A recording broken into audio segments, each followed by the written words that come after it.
की राह है न्यारी,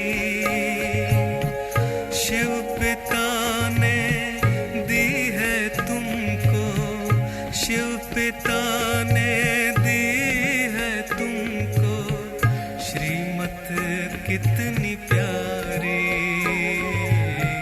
श्रीमत कितनी प्यारी।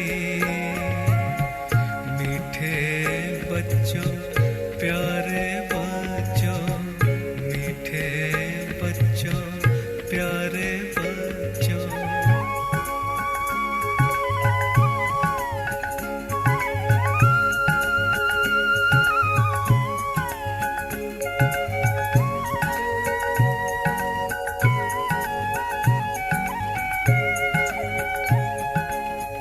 हंस समान बनकर तुम मोती चुगते जाना,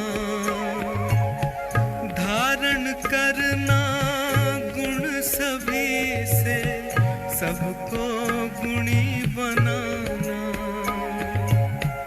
इस जग को करेगी पावन, इस जग को करेगी पावन दृष्टि तुम्हारी उपकारी। शिव पिता ने दी है तुमको श्रीमत कितनी प्यारी, श्रीमत कितनी प्यारी। मीठे बच्चों प्यारे बच्चों, मीठे बच्चों प्यारे बच्चों।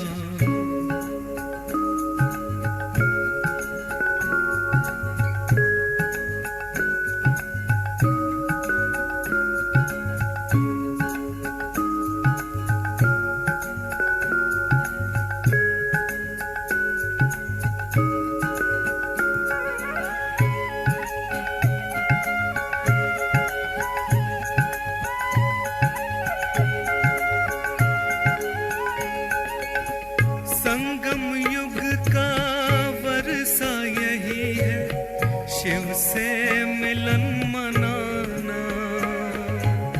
संगम युग का वर्षा यही है, शिव से मिलन मनाना। समय श्वास संकल्प सभी सेवा में लगाना। पवित्रता बरसाए जग में, पवित्रता बरसाए जग में। फरिश्ता झलक तुम्हारी, फरिश्ता झलक तुम्हारी। शिव पिता ने दी है तुमको, शिव पिता ने दी है तुमको श्रीमत कितनी प्यारी, श्रीमत कितनी प्यारी। मीठे बच्चों प्यारे बच्चों, मीठे बच्चों प्यारे बच्चों।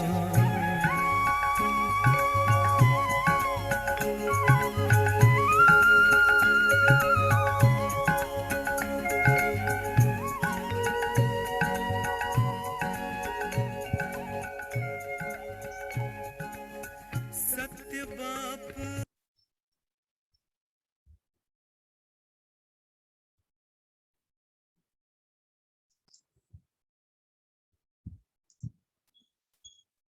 ओम शांति। आज 16 जुलाई 2021 की बाबा की मुरली है। आज बाबा बच्चों को सुखधाम का मालिक बनाने के लिए कहते हैं कि अपने पापों का बोझ जो है उसको बाप की याद से उतारो, और उसके साथ साथ कहते तसल्ली देते हैं कि बच्चे धीरज धरो, ये पाप की दुनिया खत्म होने वाली है और तुम्हारे लिए सुख की दुनिया आने वाली है। फिर बाबा कहते हैं कि तुम सारा दिन ज्ञान की टूटू करके अनेकों को बाप समान बनाने का पुरुषार्थ करो। और जैसे बाबा नॉलेजफुल है, हम बच्चों को भी नॉलेजफुल बनना है। बाबा आज पूछते हैं, बाप का कौन सा टाइटल धर्म स्थापकों को नहीं दे सकते? बाप का कौन सा टाइटल धर्म स्थापकों को नहीं दे सकते? उत्तर है, बाबा है सतगुरु। बाबा है सतगुरु। किसी भी धर्म स्थापक को गुरु नहीं कह सकते, क्योंकि गुरु वह जो दुख से छुड़ाए सुख में ले जाए। पहली बात बाबा ने बताई, बाबा है सतगुरु। किसी भी धर्म स्थापक को गुरु नहीं कह सकते, वो धर्म स्थापक है, गुरु नहीं है। गुरु वह जो दुख से छुड़ाए सुख में ले जाए। धर्म स्थापन करने वालों के पीछे तो उनके धर्म की आत्माएं ऊपर से नीचे आती है, वह किसी को ले नहीं जाती कि वो आत्माएं नीचे आकर के, धर्म पिता की आत्माएं नीचे आकर के धर्म की स्थापना करती है और धर्म की वृद्धि करती है। बाकी वो किसी को ऊपर परमधाम नहीं ले जा सकते। बाप जब आते हैं तो सभी आत्माओं को घर ले जाते हैं, इसलिए वह सभी के सतगुरु है।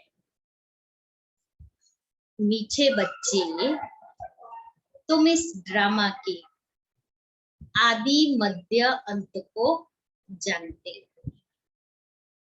तुम्हें बाप द्वारा ज्ञान का तीसरा नेत्र मिला है, इसलिए तुम हो आस्तिक।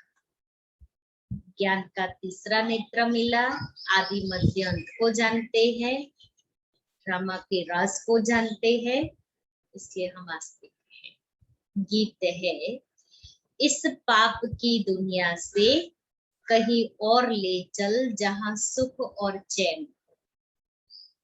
या बहुत दुखी हो गए है ना, इसलिए सुख चैन की दुनिया में जाना चाहते हैं। ओम शांति।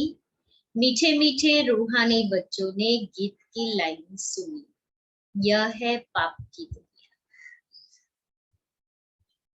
बच्चे जानते भी हैं यह पाप आत्माओं की दुनिया है। कितना बुरा अक्षर है, परंतु मनुष्य ये समझ नहीं सकते कि सचमुच यह पाप आत्माओं की दुनिया है। जरूर कोई पुण्य आत्माओं की दुनिया भी थी, उसको कहा जाता है स्वर्ग। पाप आत्माओं की दुनिया को कहा जाता है नरक। भारत में ही स्वर्ग और नरक की चर्चा बहुत है। मनुष्य मरते हैं तो कहते हैं स्वर्गवासी हुआ, तो इससे सिद्ध होता है कि नरकवासी थे, लेकिन कहो तो स्वीकार नहीं करेंगे। पतित दुनिया से पावन दुनिया में गया, परंतु मनुष्यों को कुछ भी पता नहीं।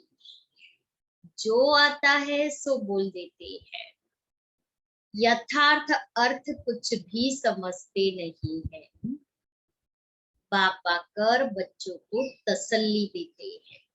तसल्ली माना आश्वासन, तसल्ली देते, आश्वासन देते हैं, आहत देते हैं कि अब थोड़ा धीरज धरो, धीरज धरो। कुछ भी कोई बहुत उतावलापन करता है तो क्या कहते हैं? धीरज धरो, सब हो जाएगा, शांति रखो। कॉमन शब्द क्या कहते हैं? शांति रखो। तुम पापों के बोझ से बहुत भारी हो पड़े हो, अब तुमको पुण्य आत्मा बनाए ऐसी दुनिया में ले जाती है जिसको स्वर्ग कहा जाता है। वहां न कोई पाप होगा न दुख होगा, ऐसी दुनिया में ले जाते हैं।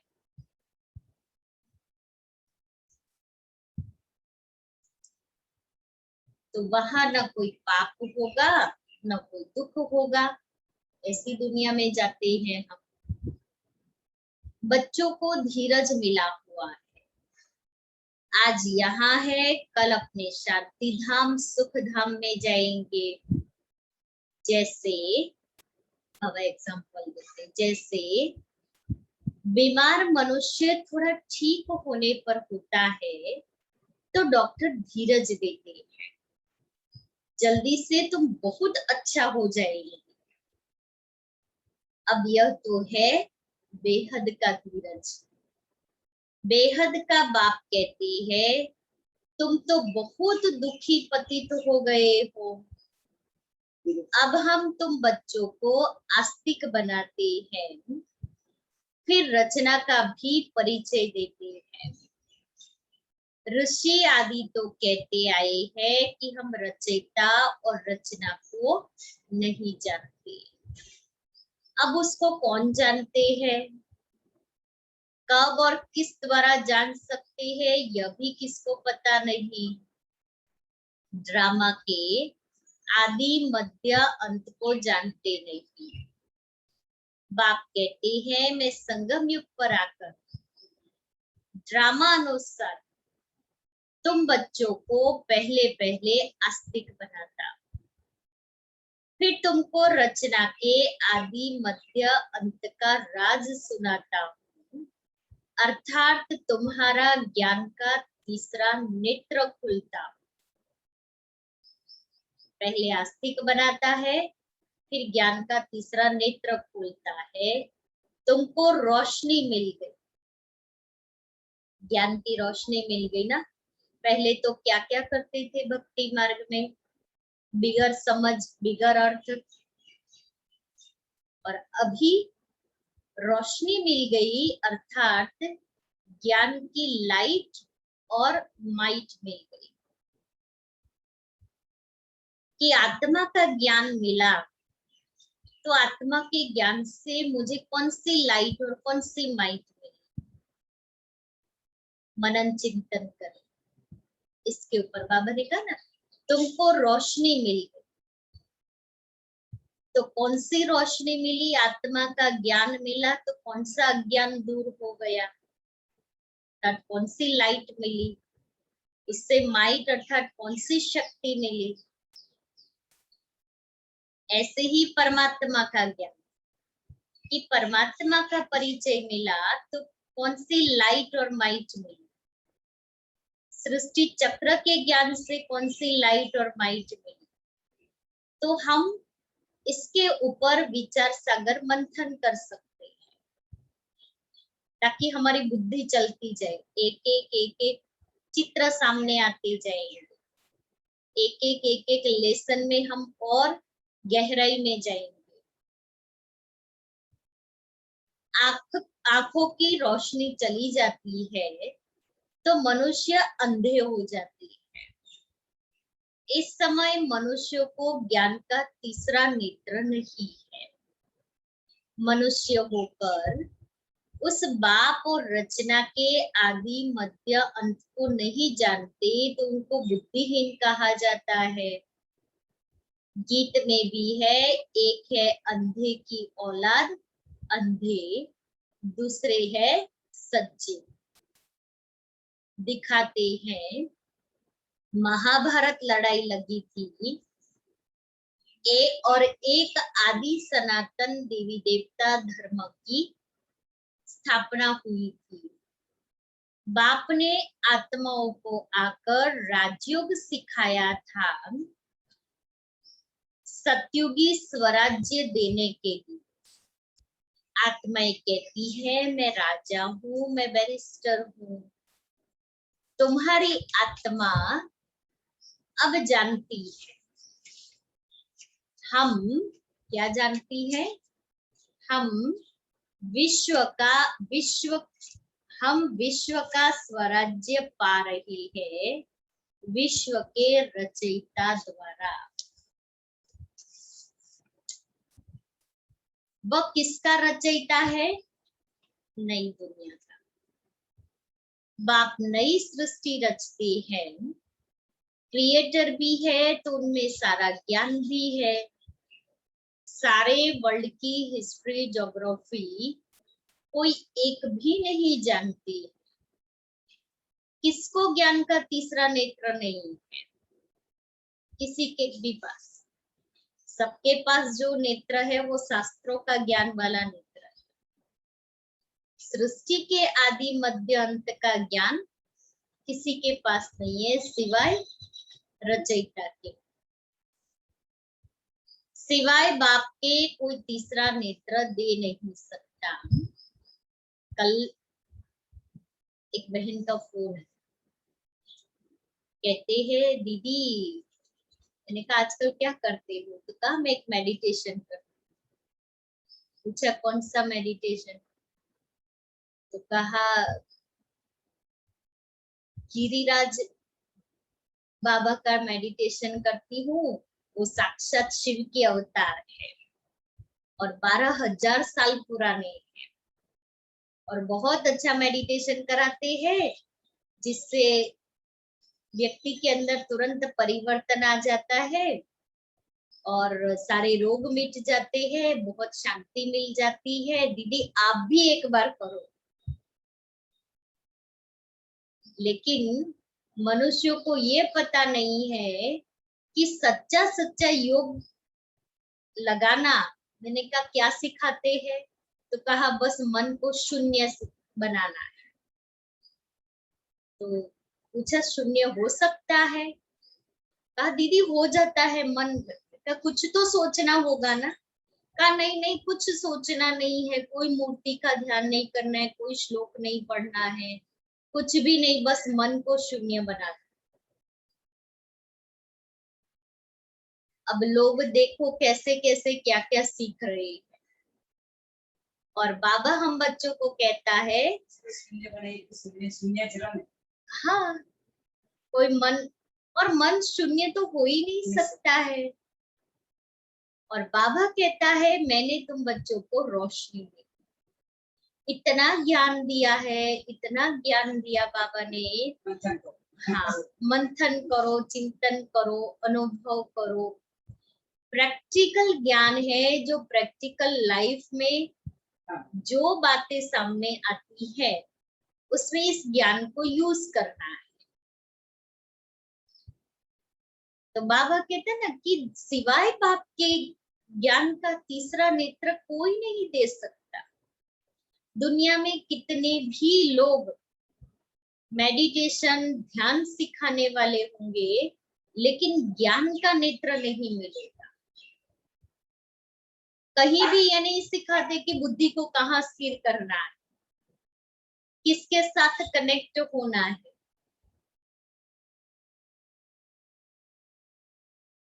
वर्ल्ड की हिस्ट्री, ज्योग्राफी, मूल वतन, सूक्ष्म वतन, स्थूल वतन, यह सब तुम जानते हो। मूल वतन है आत्माओं की सृष्टि। सन्यासी कहते हैं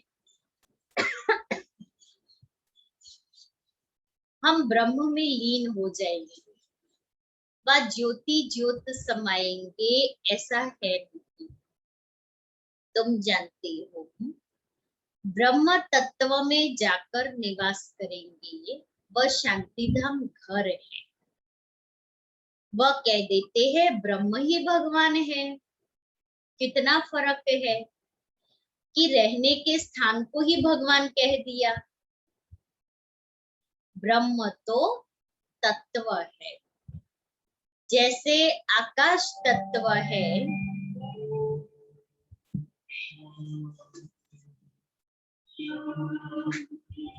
दरवाजा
जैसे आकाश तत्व है वैसे ब्रह्म भी तत्व है।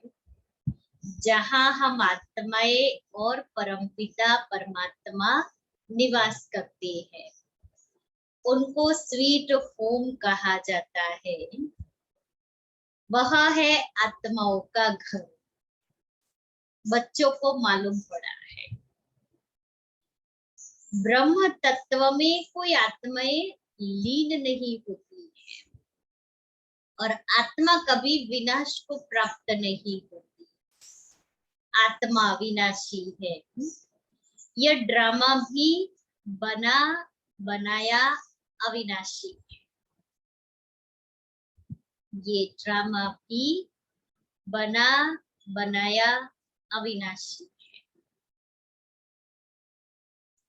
इसलिए कोई प्रश्न नहीं। बना बनाया है, किसी ने बैठ करके बनाया नहीं। ड्रामा को सहज स्वीकार करके चलना है। इस ड्रामा के कितने एक्टर्स हैं?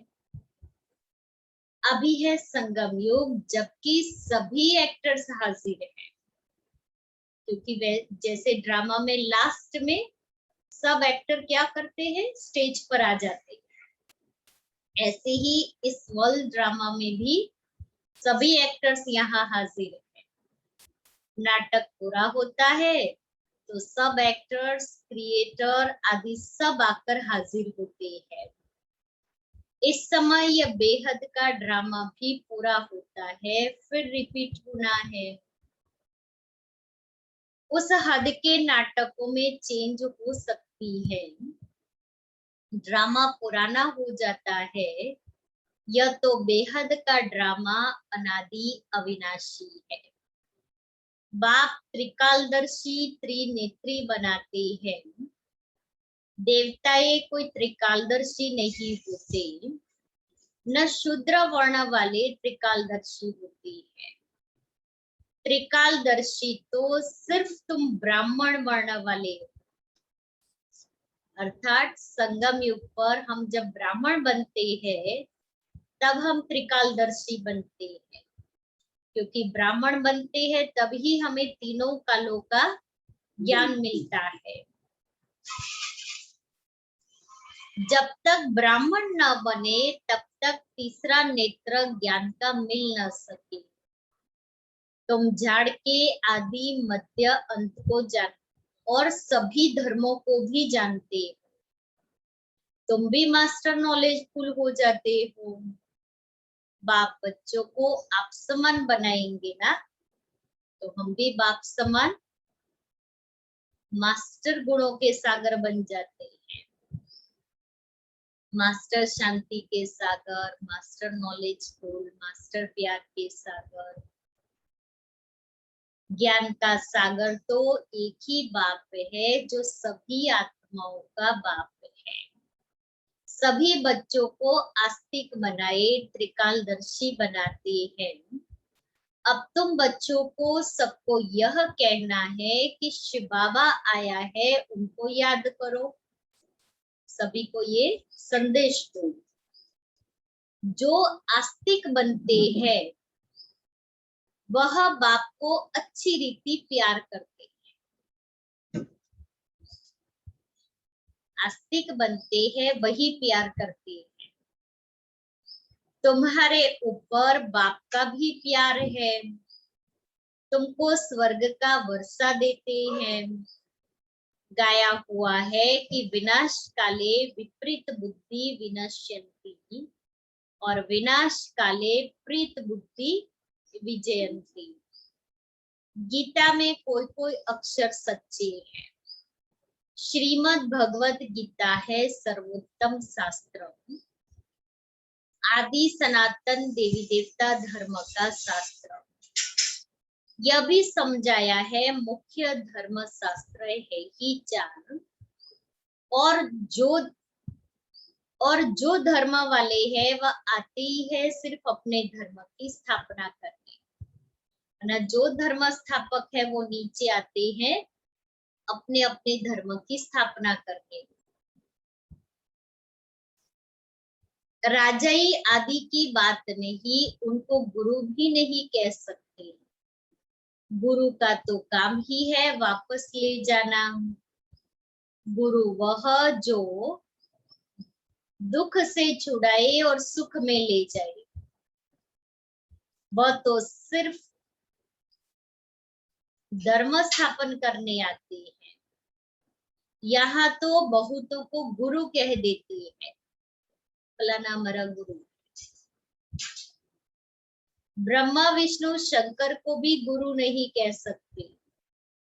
एक शिव बाबा ही सर्व का सद्गति दाता है।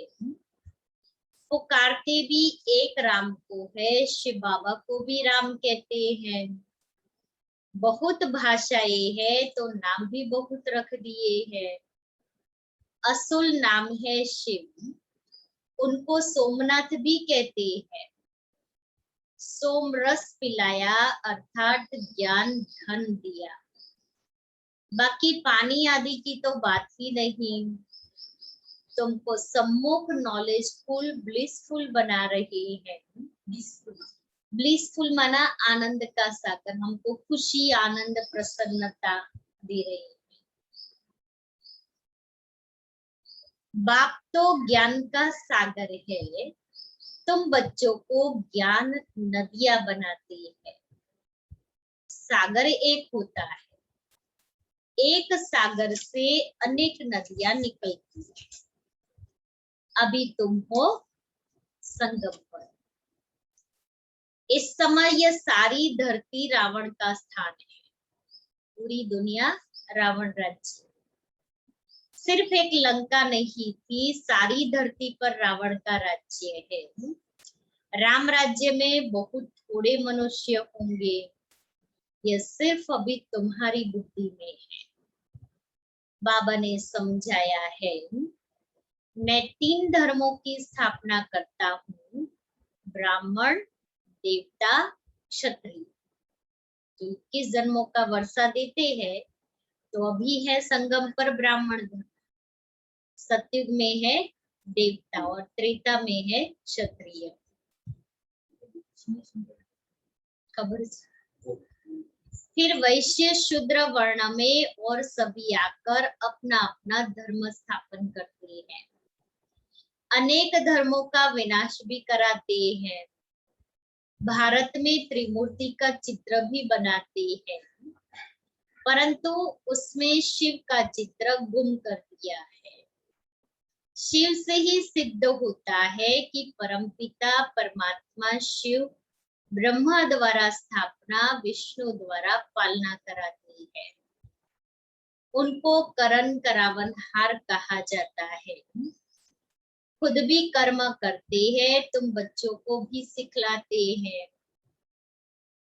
कर्म अकर्म विकर्म की गति भी समझाते हैं। रावण राज्य में तुम जो कर्म करते हो वह विकर्म बन जाता है। सतयुग में जो कर्म करते हो वह अकर्म हो जाता है। यहाँ विकर्म ही होता है, क्योंकि रावण का राज्य है। सतयुग में 5 विकार होते ही नहीं। एक एक बात समझने की है और सेकंड में समझाई जाती है। ओम का अर्थ वो लोग तो बहुत विस्तार से समझाते हैं। बाप कहते हैं ओम माना अहम आत्मा और यह मेरा शरीर। कितना सहज है।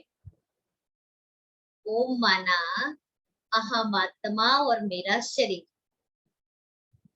सहज सिंपल भाषा में ओम का अर्थ समझाया।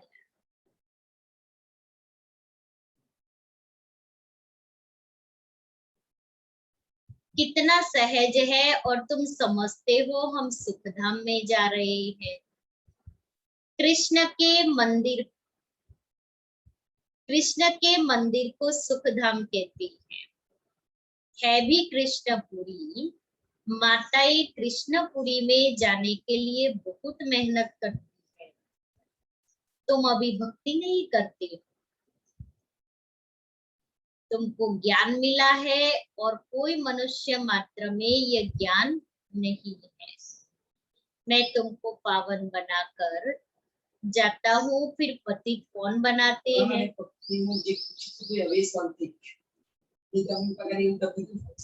मैंने भक्ति नहीं की। भक्ति आमने आपने સાંભળ્યું કે ભક્તિનું ફળ આપણે જ્ઞાન મળે તો મનમાં એ જે વિચાર કરતો કે આ મેં પાદરની ભક્તિ નથી મેં પણ મેં ભક્તિ પછી એવો વિચાર મને આપ્યો કે ચલો આ વખતે આપણે ભક્તિ કરીને તો આપણે જલ્દી બહાર નીકળી જઈશું અને એ ભક્તિ નથી એટલે આપણે ખોટો ટાઈમ નથી હવે એટલો ટાઈમ છે ને કે આપણે આમાં और जिसकी अगले जन्म में भक्ति पूरी हो गई है तो वो इस जन्म में भक्ति नहीं करेंगे, क्योंकि भक्ति का पाठ पूरा हो गया। बिल्कुल, क्योंकि भक्ति पूरी होती ना तो भक्ति का फल ही भगवान मिलते हैं। अब हमारी भक्ति का पाठ पूरा हो गया। नंबर 1 भक्ति ब्रह्मा बाबा ने। हाँ, एग्जाम्पल देखो बस 60 साल तक कितनी भक्ति का फल क्या मिला? सबसे श्रेष्ठ नंबर 1 बना।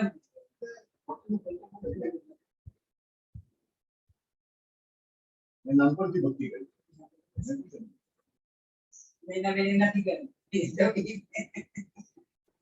पक्षी वातावरण पिछले जन्म में भक्ति पूरी हो गई। तो वातावरण जुड़े वातावरण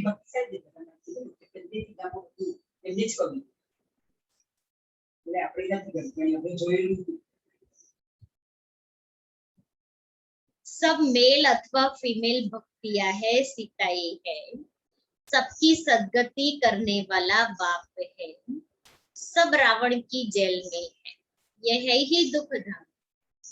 बाप तुमको सुखधाम का मालिक बनाती है, ऐसे बाप को 5000 वर्ष बाद सिर्फ तुम देखते हो। लक्ष्मी नारायण की आत्मा को अब नॉलेज है, हम छोटेपन में ये कृष्ण है, फिर बड़े बनेंगे, ऐसे शरीर छोड़ेंगे, फिर दूसरा लेंगे और कोई को ये नॉलेज नहीं है ना, अभी है संगम पर ये नॉलेज, फिर सत्युग में ये नॉलेज नहीं रहेगी। बाप कहते हैं तुम सब पार्वतिया हो, शिव बाबा तुमको अमर कथा सुना रहे हैं, अमर बनाने के लिए, अमर लोक में ले जाने के लिए। यह मृत्यु लोक है, तुम सब पार्वतिया अमरनाथ द्वारा अमर कथा सुन रही हो, तुम सच सच बनते हो, सिर्फ बाप को याद करने से तुम्हारी आत्मा अमर बनती है, जहां दुख की बात नहीं होती। जैसे सर्प एक खाल छोड़ दूसरी लेते हैं, ये सब मिसाल यहाँ के है, भ्रमरी का मिसाल भी यहाँ का है। तुम ब्राह्मण क्या करते हो, भिखारी कीड़ों को बदल देवता बनाते हो, मनुष्य की ही बात है, भ्रमरी का तो ये एक दृष्टांत है। तुम ब्राह्मण बच्चे अभी बाप द्वारा अमर कथा सुन रहे हो, औरों को बैठ ज्ञान की भूभू करते हो, जिससे मनुष्य से देवता स्वर्ग की परी बन जाएंगे। बाकी ऐसे नहीं कि मानसरोवर में डुबकी लगाने से कोई परी बन जाएंगे, यह सब है झूठ, तुम झूठ ही सुनते आए हो। बाप अब ट्रुथ सुनाते हैं। अब बाप कहते हैं अपने को आत्मा समझो, तुम समझते हो निराकारी परमपिता परमात्मा इस मुख द्वारा सुना रहे हैं, हम इन कानों द्वारा सुन रहे हैं। आत्मा अभिमानी बनना है, फिर परमात्मा भी रियलाइज कराते हैं मैं कौन हूँ। दूसरा कोई आत्मा अभिमानी बना न सके, इसलिए दादी जानकी 3 शब्द बोलती थी, मैं कौन, मेरा कौन और मुझे क्या करना है। ये 3 बातें हम अपने को भी पूछे, मैं कौन, मेरा कौन और मुझे क्या करना है, सारा ज्ञान क्लियर हो जाएगा। ज्ञान का सार दादी 3 शब्दों में सुनाती।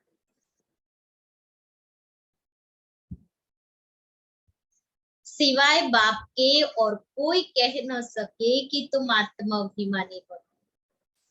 शिव जयंती भी मनाते हैं, परंतु उनकी जयंती कैसे है यह नहीं जानते। बाप खुद ही आकर समझाते हैं, मैं साधारण बूढ़े तन में प्रवेश करता हूँ, नहीं तो ब्रह्मा आएगा कहाँ से, इसलिए बूढ़े तन में प्रवेश किया। पतित तन ही चाहिए, सूक्ष्म वतनवासी ब्रह्मा में विराजमान होकर तो ब्राह्मण नहीं रचेंगे, क्योंकि बोलेंगे कैसे, एडॉप्ट कैसे करेंगे ब्राह्मण, ज्ञान कैसे सुनाएंगे। इसलिए प्रजापिता चाहिए। कहते हैं मैं पतित शरीर पतित दुनिया में आता हूं, गाया हुआ है ब्रह्मा द्वारा स्थापना, फिर जिसकी स्थापना करते हैं जो ये ज्ञान पाते हैं वह देवता बन जाते हैं।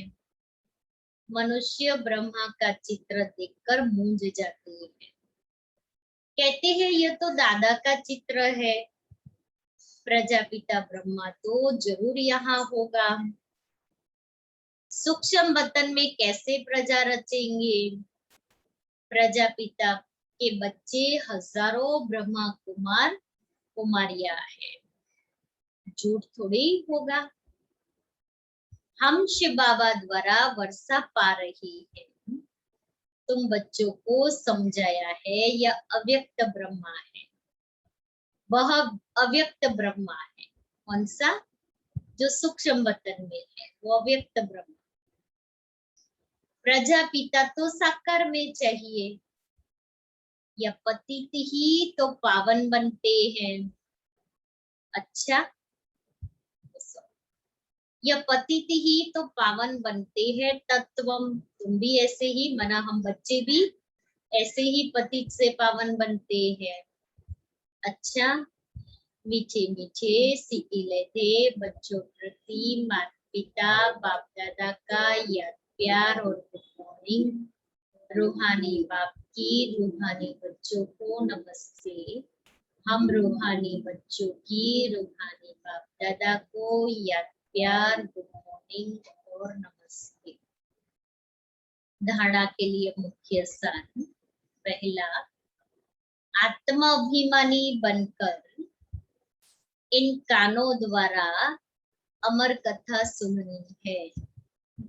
आत्माभिमानी बनकर इन कानों द्वारा अमर कथा सुननी है। ज्ञान की भू भू कर आप समान बनाने की सेवा में रहना है। दूसरा, बाप समान नॉलेजफुल ब्लिसफुल बनना है। सोम रस पीना और पिलाना है। बाबा समान नॉलेजफुल बनना है। एक गांव की माता थी, तो अपने बेटे को, हंसी की बात है, बेटे को लेके गई मधुबन, बहुत अच्छी तरह से देखा। फिर कहती है, बेटा ये बाबा रोज मुरली में कहता है नॉलेजफुल हूँ, नॉलेजफुल हूँ। तो इतना बड़ा बगीचा है, लेकिन कहीं भी नॉलेजफुल नहीं दिखाई दे रहा है। मना फूल की वो वैरायटी दिखाई नहीं दे रही है। तो बाबा नॉलेजफुल अर्थात ज्ञान का सागर है, तो हम बच्चों को भी ज्ञान का सागर बनना है। तो हंसी की बात, बाबा वरदान है फॉलो फादर और सी फादर के महामंत्र द्वारा एक रस स्थिति बनाने वाले श्रेष्ठ पुरुषार्थी भव। फॉलो फादर और सी फादर के महामंत्र द्वारा एक रस स्थिति बनाने वाले श्रेष्ठ। एक बाबा ने जोवा, एक बाबा ने जो फॉलो करवाना नहीं, एक बाबा ने जोवाना, બીજા કોઈને જોવાના નહીં કે આવું કે છે ને આવું સંભળાવે છે ને આ પુરુષાર્થ કરે છે। બાબા કે છે કોઈને નહીં જોવાના। एक बाबा को देखो, एक बाबा को फॉलो। अनेकों को देखेंगे तो बुद्धि फंस जाएगी। एक बाप को देखेंगे तो बुद्धि एकाग्र हो जाएगी। सी फादर फॉलो फादर, इस मंत्र को सदा सामने रखते हुए चढ़ती कला में चलते चलो, उड़ते चलो। कभी भी आत्माओं को नहीं देखना, क्योंकि आत्माएं सब पुरुषार्थी है। पुरुषार्थी में अच्छाई भी होती और कुछ कमी भी होती, संपन्न नहीं। इसलिए फॉलो फादर, न कि ब्रदर सिस्टर। तो जैसे फादर एक रस है, ऐसे फॉलो करने वाले एक रस स्वतः हो जाएंगे, क्योंकि जिसको देखेंगे उसके जैसा बनेंगे। जैसे छोटे बच्चे होते हैं, सारा दिन परिवार में सबको देखता रहता है और उसको फॉलो करता रहता है। उसको समझ नहीं है कि ये बात मुझे फॉलो नहीं करनी है, वो तो जो देखेगा वही करेगा। तो हम भी, इसलिए बाबा ने कहा सी फादर फॉलो फादर। एक बाबा को देखो तो एक बाबा जैसे बन जाएंगे, और अनेकों को देखेंगे ब्रदर सिस्टर को तो उनके जैसा बनेंगे, और वो तो पुरुषार्थ ही है। स्लोगन है, पर चिंतन के प्रभाव में न आकर शुभ चिंतन करने वाली शुभ चिंतक मणि बनो। पर चिंतन के प्रभाव में न आकर शुभ चिंतन करने वाली शुभ चिंतक मणि बनो।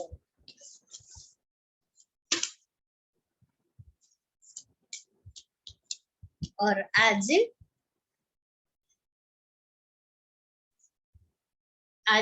से 15 दिन की थीम है स्वमान की।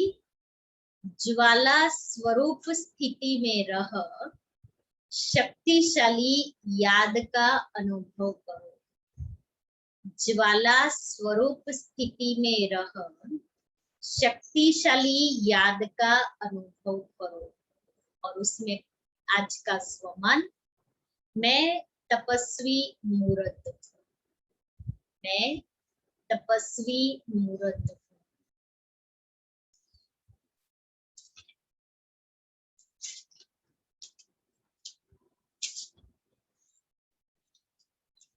तपस्वी मूर्त का अर्थ है तपस्या द्वारा शांति के शक्ति की किरणें चारों ओर फैलती हुई अनुभव में आए।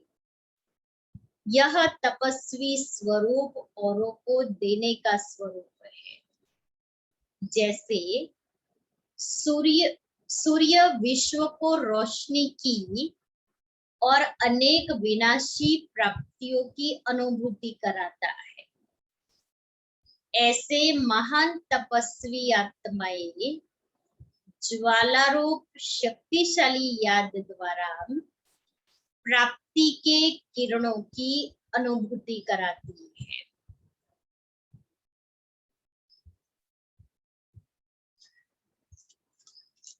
ओम शांति।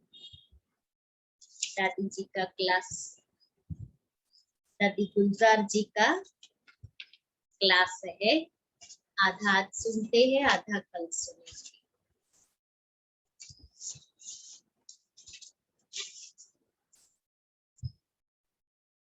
दो 2006 का क्लास है।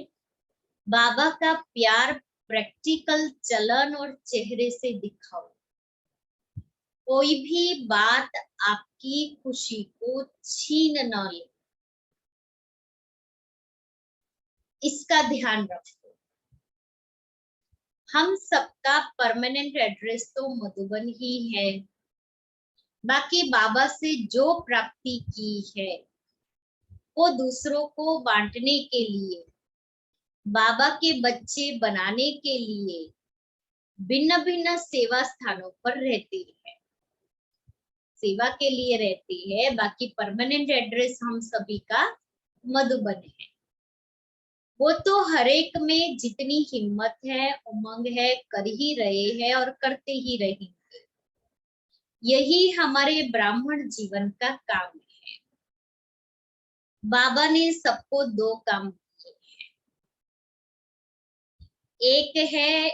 एक तो बाप को याद करना, दूसरा सेवा द्वारा विश्व का कल्याण करना, जिससे हमारी जीवन कल्याणकारी बन जाती है।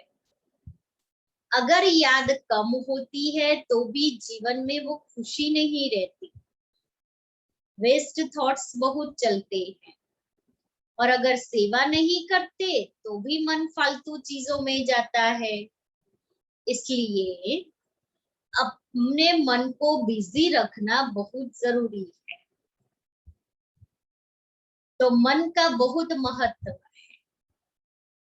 जैसे बच्चा अगर बिजी है तो बहुत अच्छी बात है, और बिजी नहीं है तो तूफान मस्ती करता रहता है, इधर उधर कूदता रहेगा, चीजें अस्त व्यस्त करता रहेगा।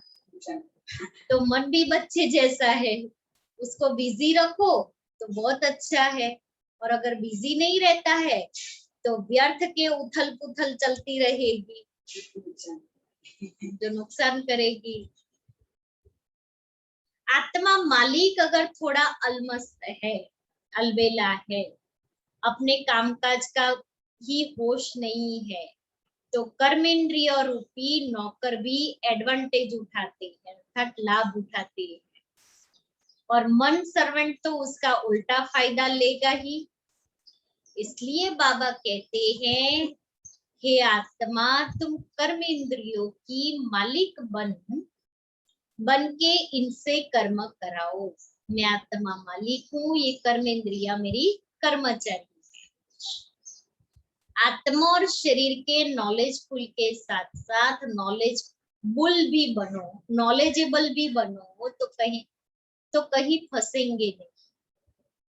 बाबा से हम सबका वायदा है कि बाबा के साथ रहना है, साथ चलना है, तो जरा भी संस्कारों में कुछ भी छिपा हुआ भी होगा तो बाबा के साथ नहीं जा सकेंगे। बाबा ने यह भी कहा है कि बच्चे सब कुछ अचानक होना है, समय की समाप्ति भी अचानक होगी। बाबा हमें डेट नहीं बताएगा, पता था कि ऐसी बीमारी आएगी, अचानक आई ना, और ये तो शुरुआत हुई है, ये तो कुछ भी नहीं है, सब कुछ अचानक होगा। कल ये अचानक वाला मैसेज पढ़ रही थी, बाबा ने मुरली में बहुत सारी बातें अचानक की बताई है, तो वो कंटेंट के रूप में टेक्स्ट मैसेज आया था मेरे पास। कल तो मैं पढ़ रही थी कि अचानक के पेपर में अंत समय में क्या क्या होगा, थी बाबा की मुरली की ही पॉइंट, 8-10 पॉइंट थी। तो बाबा दादी कहती है बाबा हमें डेट नहीं बताएगा, लेकिन एवर रेडी रहना है, यह बाबा ने बताया है, क्योंकि अपने संस्कारों को तो हर एक खुद जानते हैं कि मेरे संस्कार कौन से हैं जो मुझे दुखी करते हैं।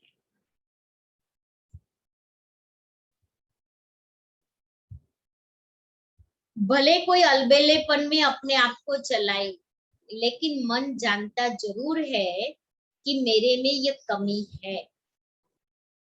तो इतना अलबेलापन नहीं होना चाहिए जो धोखा मिल जाए, स्वयं को ही स्वयं के संस्कार धोखा दे, ऐसे अलबेला नहीं बनना है। इसलिए कोई भी अपनापन न रख करके अपनी चेकिंग करना जरूरी है। चेक करो मेरी मनसा में, वाचा में, कर्मणा में, संबंध संपर्क में क्या कमी है। इन 4 चीजों का चार्ट हमें चेक करना है, चाहे स्वयं को चेक करना है, चाहे दूसरों को। तो मनसा, वाचा, कर्मणा, इन 3 के आधार पर हम किसी को भी, और संबंध संपर्क 4 के आधार से हम किसी को भी परख सकते हैं, स्वयं को भी देख सकते हैं और दूसरों को परख भी सकते हैं। अगर मानो एक चीज में भी हमारी कमी है तो अटक जाएंगे। जैसे परिवार में एक दो को देख हल्केपन का अनुभव होता है, ऐसे चारों ही सब्जेक्ट में ऐसा अनुभव है, किसी में कोई कमी है उसको वो छोड़ रहा है और हम उसको धारण कर रहे हैं। तो क्या यह ब्राह्मणपन की निशानी है? किसी की फेंकी हुई चीज को लेना, क्या यह राइट है?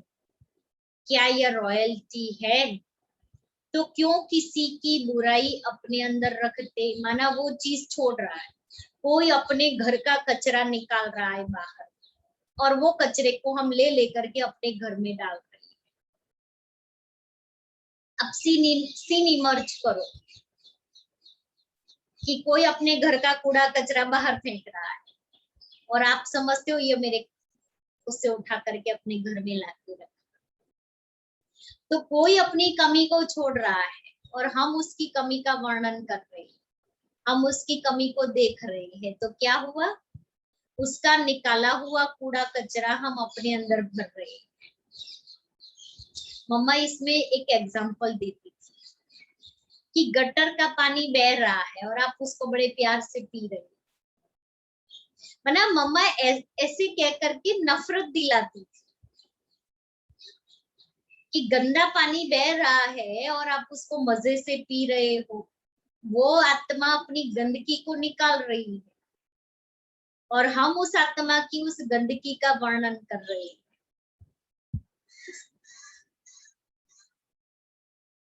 मम्मा कहती थी, देखो आया, मम्मा कहती थी किचड़े का डिब्बा हो क्या,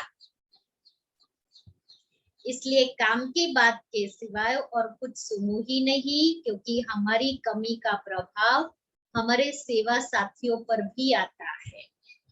जैसे ब्लड कनेक्शन होता है तो कहते हैं तुम्हारे परिवार में किसी को यह बीमारी थी क्या, यहाँ है सेवा का कनेक्शन जिसके निमित्त बनते हो, उसमें भी वही वायुमंडल फैलता है। बाकी कल सुन, थोड़ा थोड़ा करके सुनेंगे, लंबा क्लास है लेकिन बहुत अच्छा है। तो आज क्या करेंगे, दादी ने कौन सी बात अंडरलाइन कराई, किसी की कमी को नहीं देखना है, और बाबा ने क्या कहा, तपस्या करनी है। और बाबा की मुरली से सी फादर फॉलो।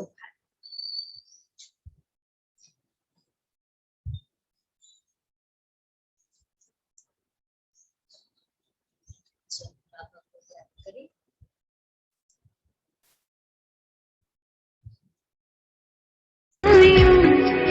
खूबसूरत करो दिल खुदाई मोहब्बत से भर जाएगा,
ख्यालों